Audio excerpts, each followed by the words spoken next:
Good evening.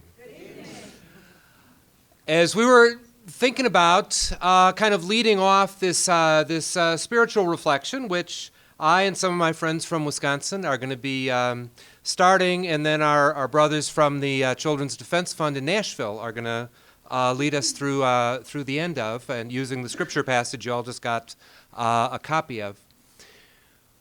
One of the things we started to think about was what does for us kind of spiritually tie together the things we're doing.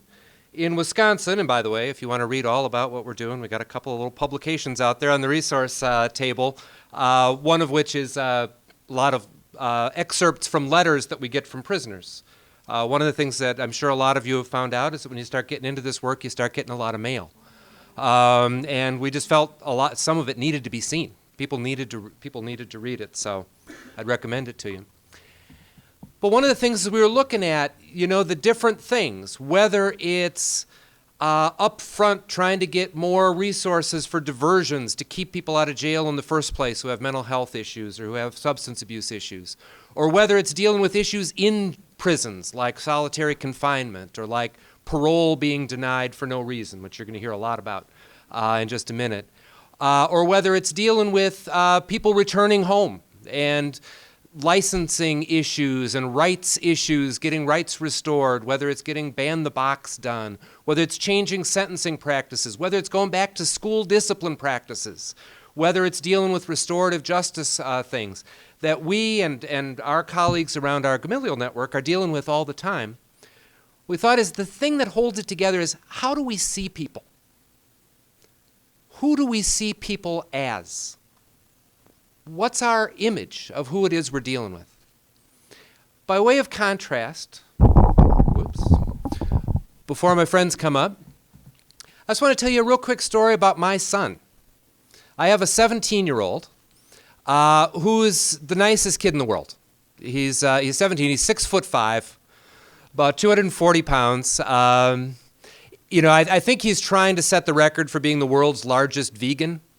And it's just because he is just the most tender-hearted kid in the world. He actually works part-time in a grocery store bagging groceries, and he has qualms of conscience about putting meat in bags, like that he's kind of betraying something. He's a really nice kid, and he's a really smart kid, and he's really 17, and he's really screwed up this year, like badly. He's gotten himself in a fair amount of trouble at school. He's failing a couple of pretty important classes, and he's a junior in high school. Like these are the grades that go on the transcript you send out to college. Well, I've gotten calls from the assistant principal saying, Robert's a really nice kid. I don't know what's going on. We got to help him. We got to get this kid turned around. We can't have this happen. This morning, I was on the phone with his calculus teacher saying, I think he's kind of turned the corner. I'm going to give him a couple more chances at doing some retakes. I think we're going to get him there. His physics teacher emailed me yesterday to talk about the progress he's making. It occurred to me the world is conspiring to make Robert succeed. Every one of these people sees Robert exactly the way I see him and the way I actually believe that God sees him. Every one of these people sees Robert as a really nice kid, as a really well-intentioned kid, as a smart kid who's got a world of potential, who's just kind of run off track, and we all have to rally. I really have this impression that it's sort of like we're like those dogs, herding cattle or something. It's like we're all nudging him from different directions to make sure he goes the right direction. Because we all see him as worthy of that. I think the only person who doesn't actually see Robert as a good person right now is Robert. But I think he'll get past that. When I settle down, when I calm down and look at it objectively, I'm really optimistic about how this kid's going to turn out and how the world's going to work for him.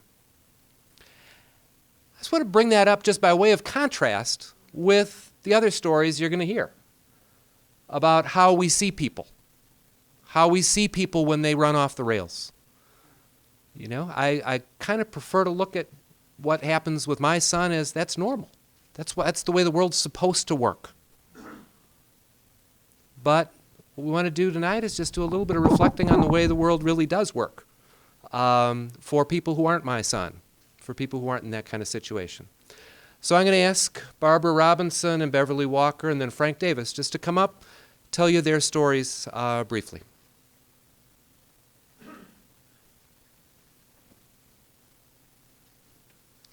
Hello. My name is Barbara Robinson. And listen to a lot of the people that spoke tonight, even with David saying how he see his son. I see my sons the same way as David, as he sees his son.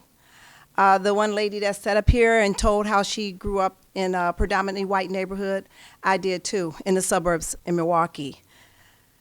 And I'm going to go back kind of far here. I'm going to go back to when I was 14 years old, getting ready to graduate from high school, graduated at the age of 15. At that time, I had wrote an essay, and my mind is going back this far because what Dr. Bloom was talking about, W.E.B. Du Bois, and my mind jumped all the way back. In 1970, I wrote an essay in high school about the black man versus the Negro, and it won me a trip to Washington, D.C. My oldest sister was driving to pick my mom up from work to take me to the airport, and we were hit by a driver.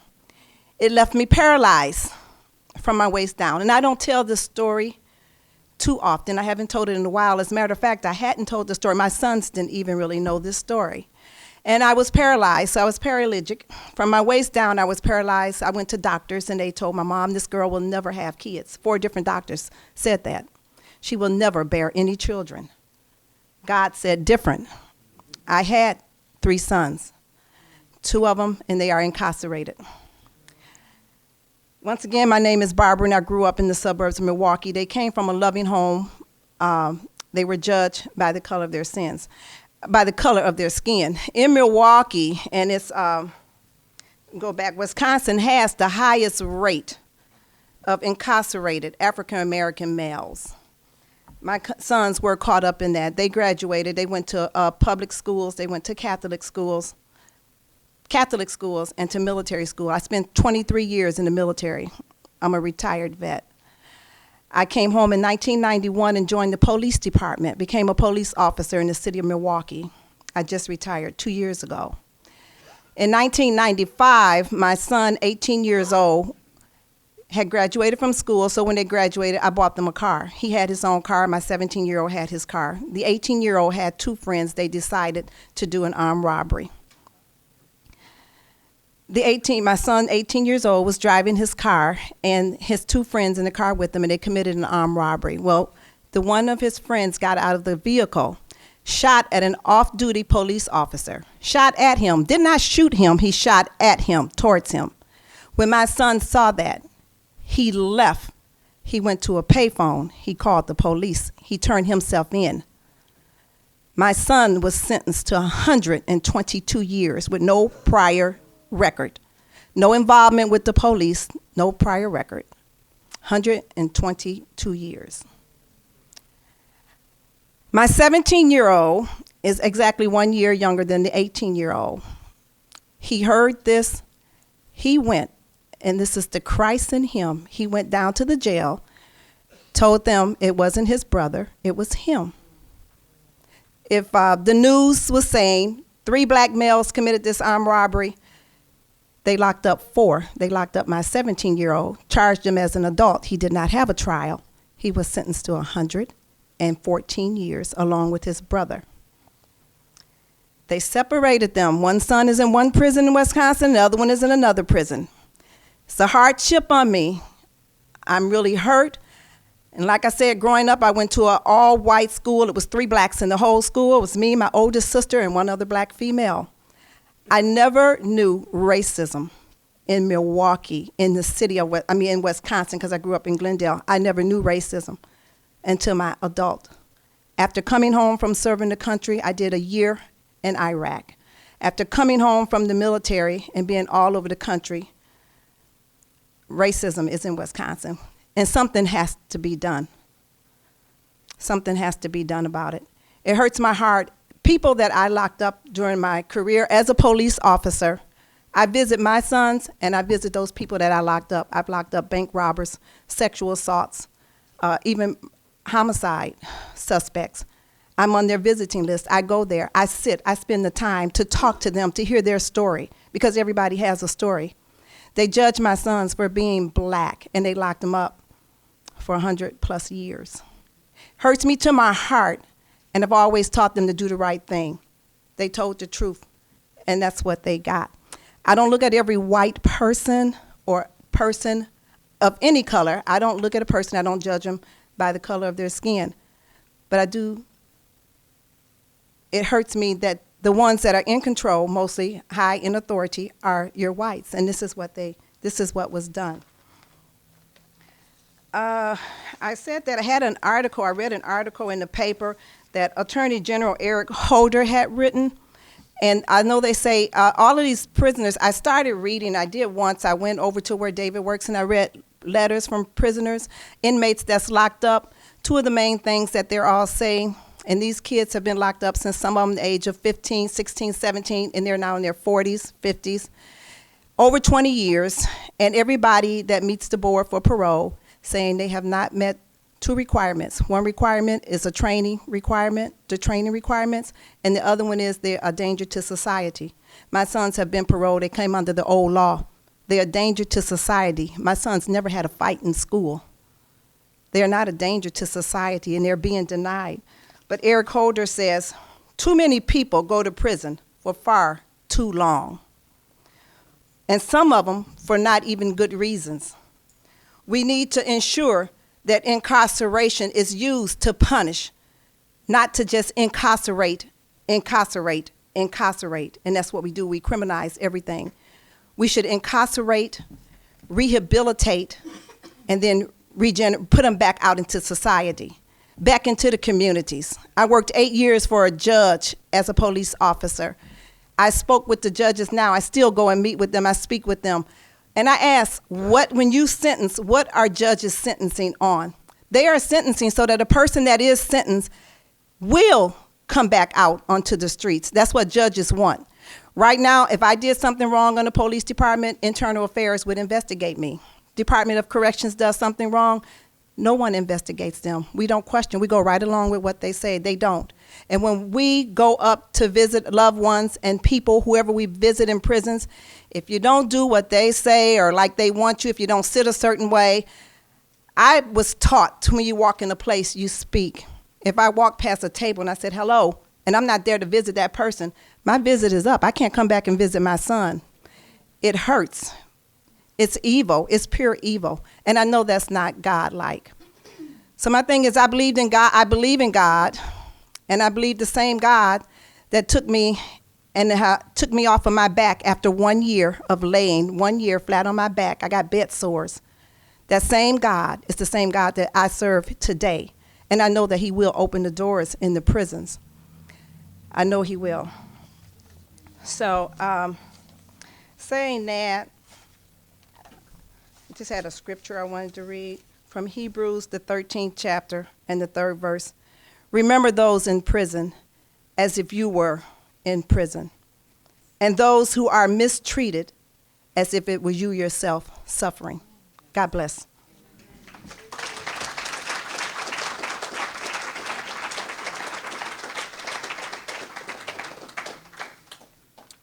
Hello, everyone.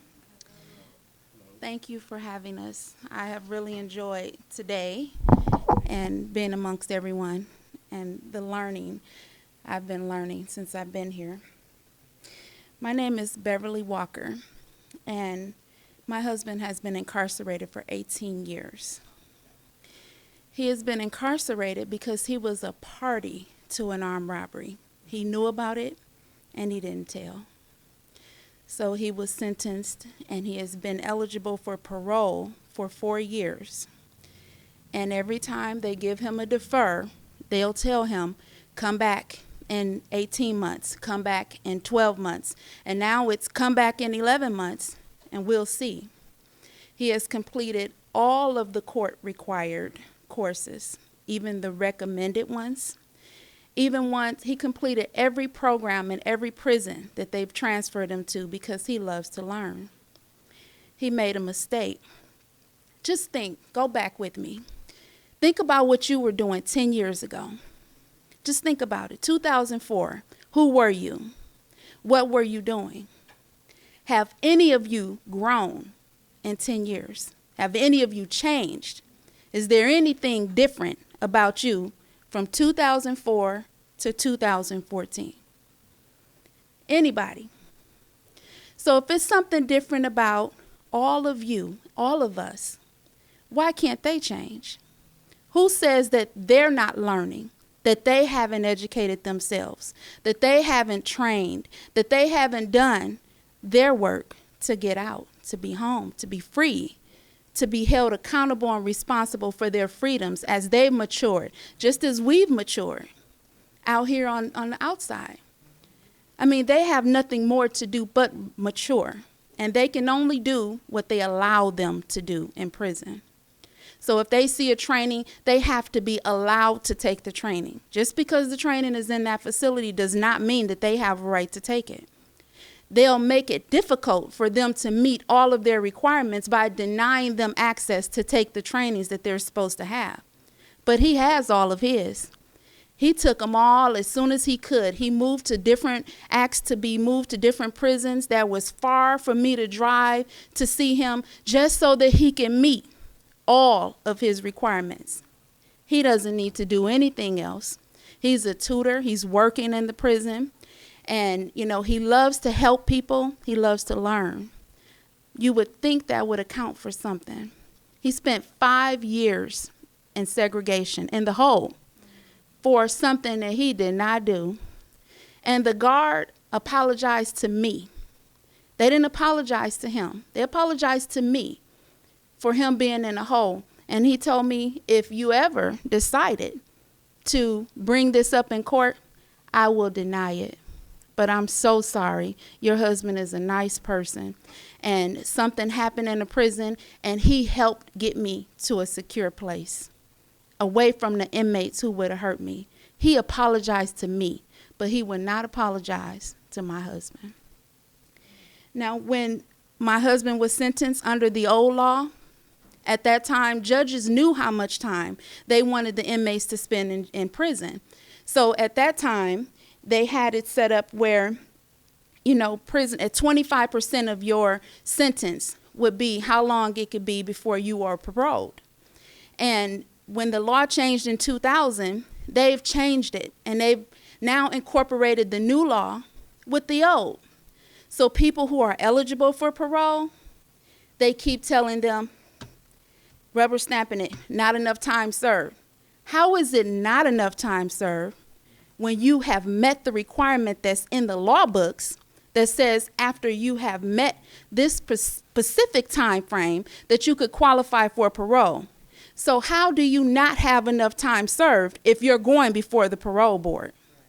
So this is what they do. This is what they've been doing every time he go, because they can't say anything else. He has no conduct issues. He has great institutional adjustment. He's completed everything. So all they can say is, not enough time served, Walker. Try again. And they have the program review committee. They have the PRC program and the parole board. These are two separate entities that inmates have to go to, but they don't even work hand in hand. They don't communicate with each other.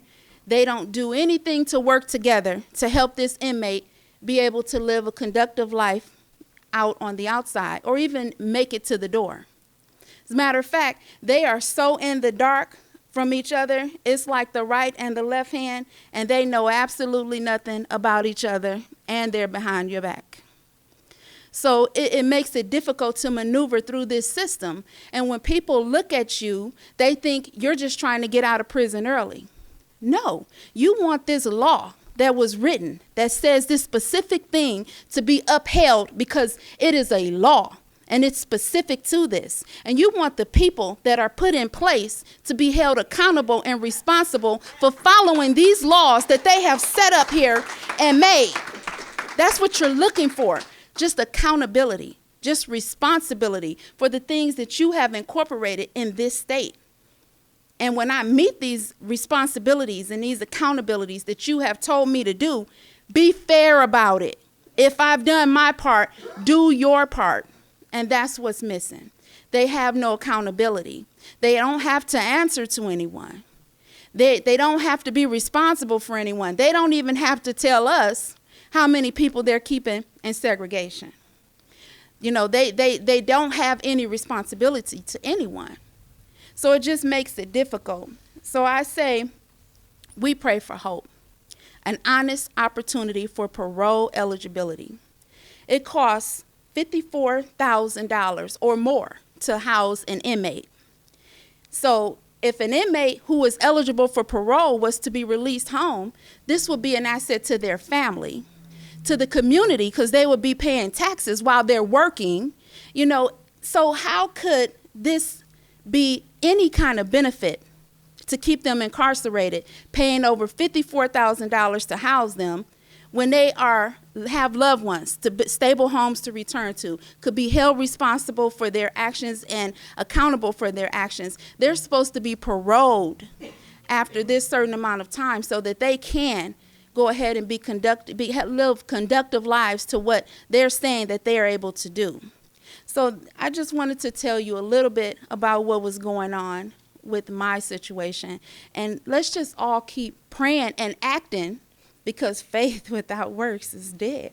So, I mean, moving together, working together to make this thing happen so that these people who are eligible to be sent home can be sent home and can be helping their families. These men need to be home, women need to be home, taking care of their children and supporting their families. This is what's important and what's needed.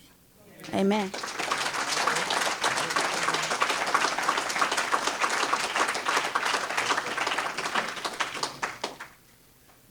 Good evening. Good evening. All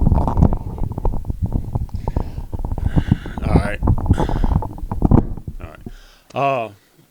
Hello. My name is Frank Davis. I am one of the supposedly statistics. I am an individual who grew up in an impoverished environment, impoverished community. I grew up with one parent who wasn't a parent. So when Dr. Roseberry, when you said a broken community, I understand what that broken community is. The broken community that we have in the black community is one that I endured. I endured a black community where it was okay. I grew up, even though I grew up in the ghetto down in Kansas City, Missouri, I moved up to Wisconsin when I was 16. I wasn't one of these individuals who was running around doing crime and hurting people or doing anything stupid. I went to school. I was one of these students. In college, math and science I was straight A student. I hated every other class. I skipped in high school, but science and math were my favorite. I aced them. I was a freshman and they skipped me up to, junior or senior chemistry or whatever it was. I'm talking about, so I was doing good. Now, anybody who know anything about science and math, those two subjects go together. You can go far in that. However, in my community, when I decided to drop out, December of my senior year, nobody tried to stop me. I came home and told my mother I'm going to get a job so I can make more money, so I can hang around my buddies who I was hanging around with who were in their 20s. And she was like, if you think that's okay. And I said, yeah, I was 17 years old. I dropped out in December. In March, which was 3 weeks after my 18th birthday, I was locked up. The reason why I was locked up because I had nobody in my environment and I was hanging around individuals in my 20s and who were in their 20s. I was 17 and I was trying to do everything I could to impress them. One of the things that we used to do, we sit around, smoke weed, and talk about the crimes that they committed. So I couldn't talk about no crimes I committed. So I would either lie or they would you need to do this. So I actually started going out and trying to do crime so I could actually come back and brag about it. I went out trying to snatch a purse and I followed a lady probably about 6 or 7 blocks and I was scared crazy. They ain't there peed on myself because I couldn't get the heart to do it. But the guy that was with me said, do it.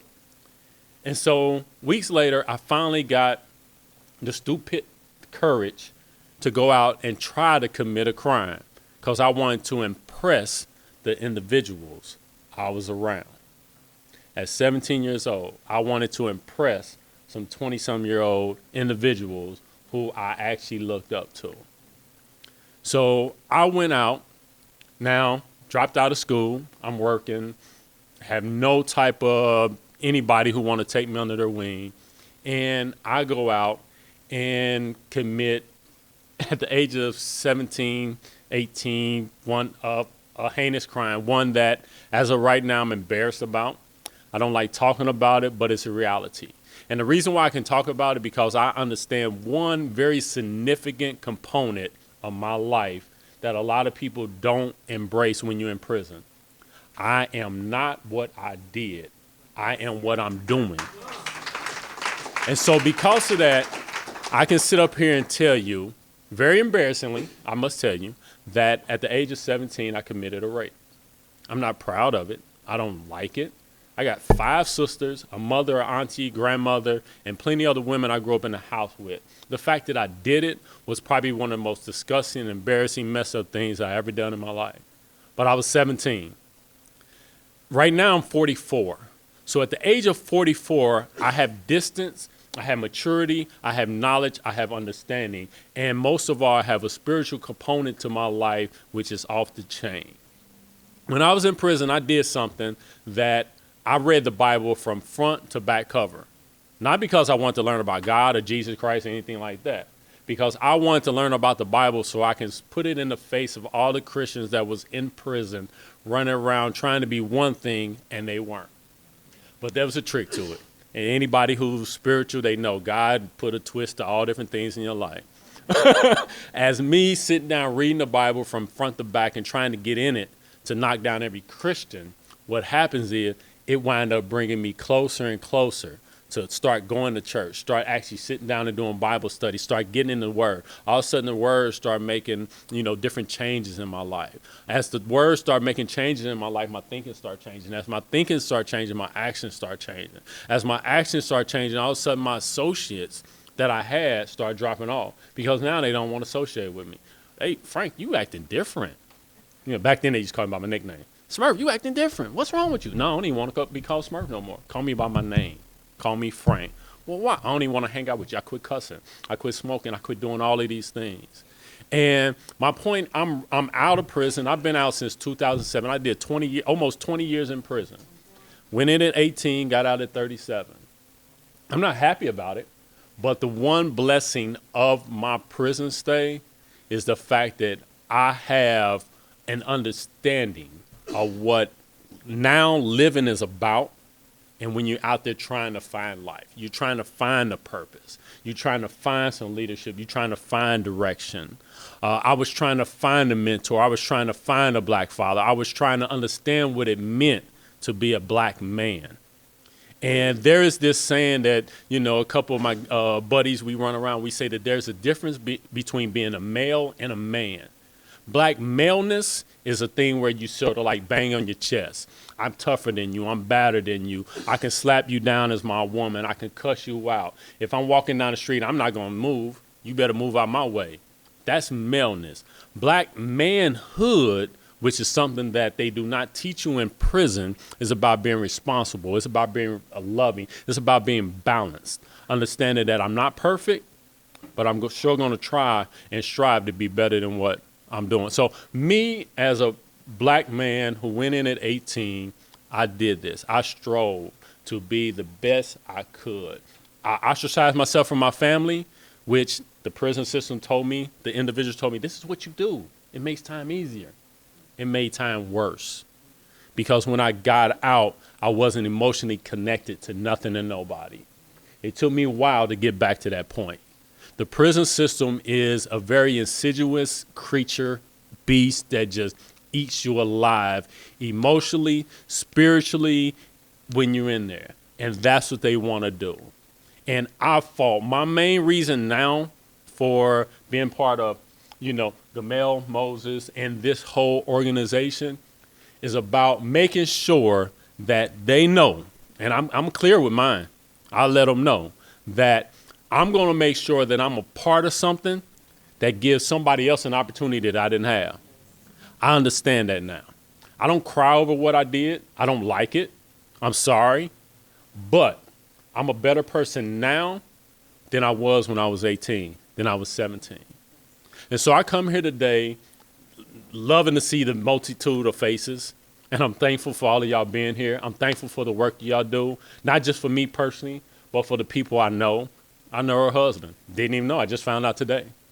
You know, he's one of the guys that I used to sit down with, and we used to chop it up and talk when we're mad. We used to sit down and talk. Man, I needed a break. So we'd bring each other down. It was a beautiful thing. It's good to have that environment. Prison system does not, in Wisconsin and probably nowhere else, does not build you up to teach you that. You have to learn how to be a man. You have to learn to be responsible. You have to learn to do these things. And when you're in the prison system where you don't have men, it's hard to do. So I'm happy to see the faces here. I'm happy to see what's going on. And I can say this, I truly love me as a person, not an arrogant, not a conceited thing, but I love me as a spiritual being today. I love me as a growth being today. I love the progress that I've made because I understand that always and forever, I'm not what I did, I'm who I am and what I'm doing right now. So thank you.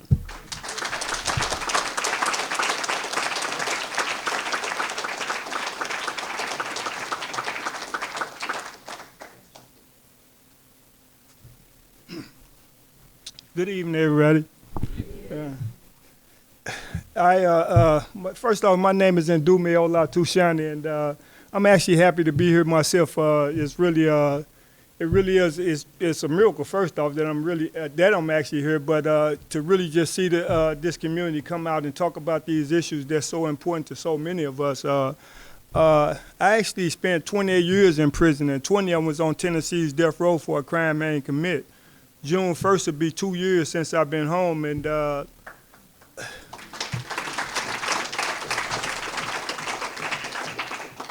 appreciate that. A lot of what they spoke about, I certainly know about it. And I ain't gonna talk a whole lot about my story. I just told you that, and it can't be capsulized in a few minutes anyway. What I really want to talk about is some of what we've been talking about since we've been here. I think that, you know, when you talk about white supremacy and you talk about the prison industry, I think that if you don't, when you coming to do this work that we all involved in and trying to make a difference, if you don't frame it from this perspective that prison is big business. One of the things that I seen over the nearly 30 years that I sit in prison was the proliferation of the growth of the prison system, and that wasn't no accident. Most of the time, I was telling somebody earlier, you drive down the street and you see these buildings, they going up. People plan that 20 and 30 years ahead of time. And the prison growth in the prison industry was no different. You had people in the business, getting in the prison business to profit from it. Me and my colleague, we living in Nashville, Tennessee right now. Nashville, Tennessee is the place that the largest private prison company in the world, Corrections Corporation of America, is actually headquartered there. And a lot of the work that we're doing is around this particular issue. You got corporations like that and others that's in the prison business. They sitting there projecting their future profits on kids in the 2nd and the 3rd grade based on their reading and test scores, that they projecting their future profits and about how many prison beds they gonna need for the kids that they doing. And so when you talk about, like you talking about the issue of parole and people sitting in prison and can't get out, there's no accident. The reality is that 7 out of 10 people that get out of prison recidivate back into the prison system.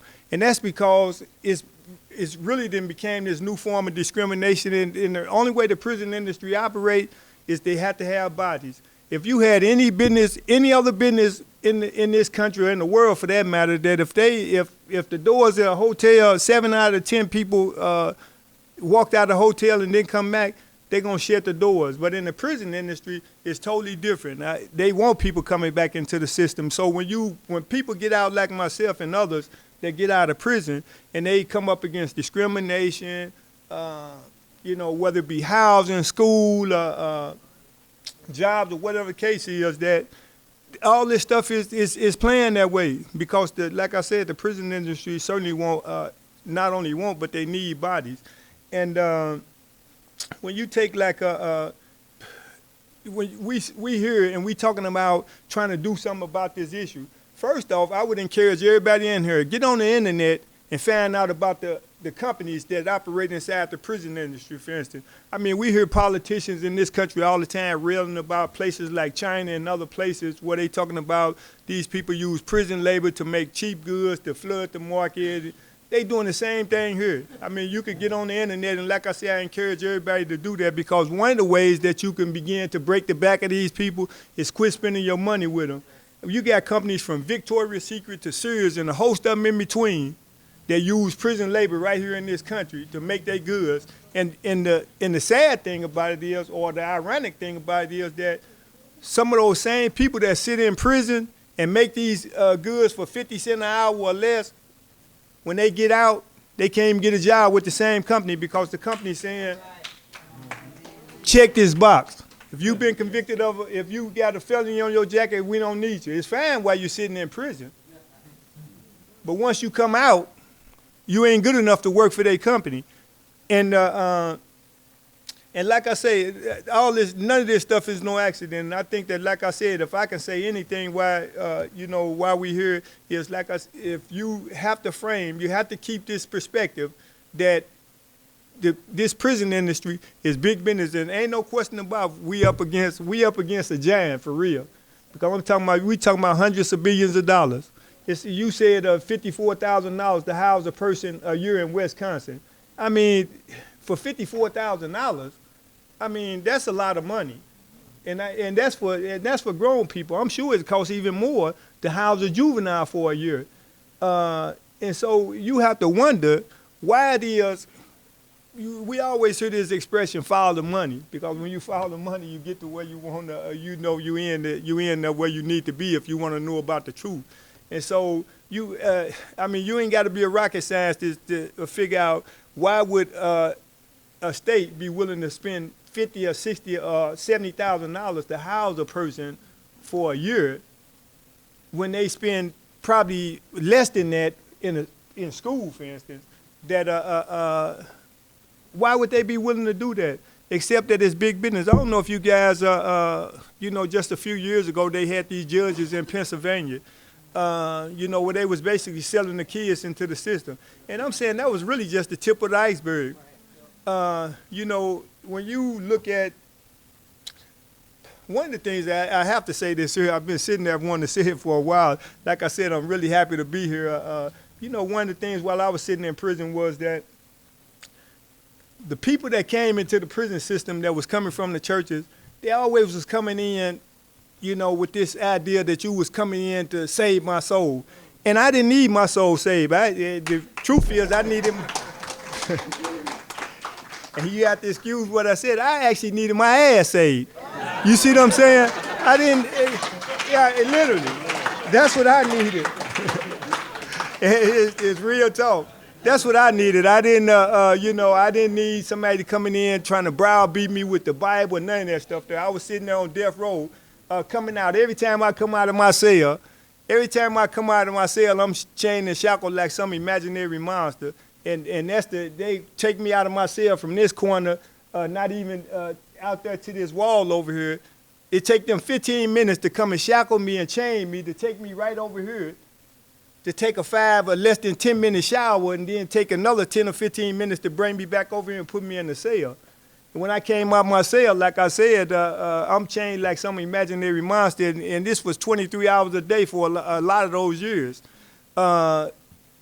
So, like I said, I didn't need people coming to try and tell me about God. Like I said, I needed people to come and help, bring me to the place that I'm standing before you guys now.